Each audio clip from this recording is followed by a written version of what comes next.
The good. The good. I think there are a lot of good things about this election. I'm only going to talk about a few of them. But I want to start out in some ways with the primaries and the caucuses.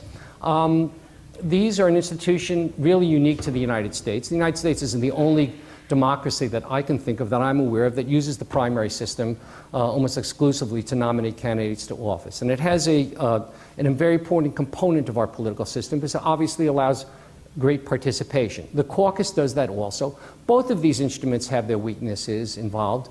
Primary turnout often is very low in presidential races. It's not unusual for it to be well under 30%. New Hampshire is the exception to that often because it gets so much media attention. But it's low frequently. But it does give us the option of getting out there. Caucuses are a good idea. They serve an important function. They have their limitations as well. It's very difficult often for individuals. The caucus in Iowa, for example, takes place generally it takes about an hour between 7 and 8 o'clock in the evening. There are a lot of folks that can't attend caucuses between 7 and 8 o'clock in the evening. It's not as participatory sometimes as it may seem. And I'm not trying to suggest, in fact, I want to say these two are good. They're instruments that are very good. They've actually, in many respects, put more of the decision-making back into the strong party identifiers within both of the political parties, the Republicans and Democrats, and I think that's been good. I think what's been exceptionally good in this particular year is the turnout. It has been very high. And that is a good sign in terms of the general election.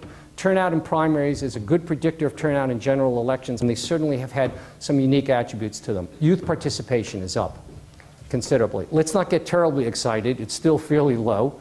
At the same time that the percentage of individuals between the ages of 18 and 29 was increasing significantly, it was going up in the other age groups also, particularly in my age group over the age of 60. So I'm particularly proud of that aspect of it. But the bottom line really is that we've seen an increase, and we should see this as a very positive sign. In fact, the last two presidential elections, young people are participating much more than they have in the past.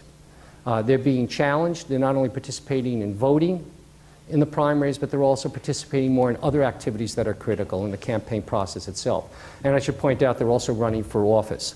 I think the other important attribute of this particular campaign is that it provided both of ultimately the two candidates, McCain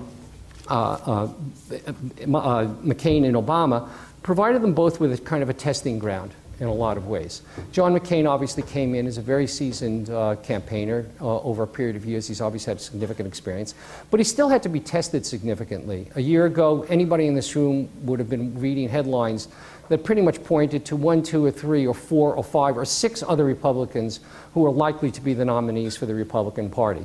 I remember a headline roughly about a year ago, Clinton versus Giuliani, a certainty. And everything. It was not me. I did not predict that. It's one of the few times that I haven't predicted something that wasn't wrong. But the bottom line with this was that it was a volatile time. If you remember, McCain was at a very low point at one point in his campaign, able to come back and rally his forces and do this. And it was a test for him, and it provided him with a certain hardening. This is certainly the case with Barack Obama. Obama needed the primaries, I would argue, needed the primaries to, in a sense, get the feel of what a national campaign is. I'm not sure if many of you have had the opportunity to work in national campaigns. The difference between a national campaign and state campaigns is the difference between night and day.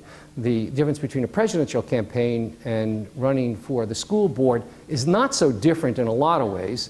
Certainly, school board is far more political. But in the context of the nature of the campaign, I do mean that quite seriously, but in the nature of the political campaign, it's a different world, and you're tested in a very different way. And Obama needed that experience. So the primaries also served a very good, and do serve a good function, really, of helping our candidates in a number of ways hone their skills, get them ready in effect. I would even go so far to say that one of the good things about the primaries, here I'm going to get perhaps some pushback from you, was the superdelegates relative to the Democratic Party. There are superdelegates actually in the Republican Party also, but there are many, many fewer.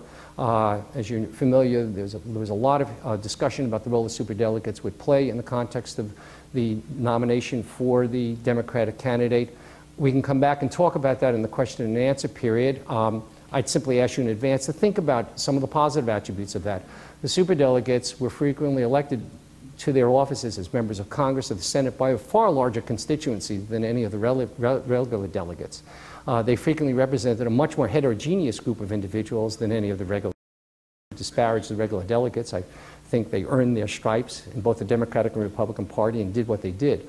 But I didn't find the superdelegate role as despairing as many people do, and I'd like to hear your opinions regarding this.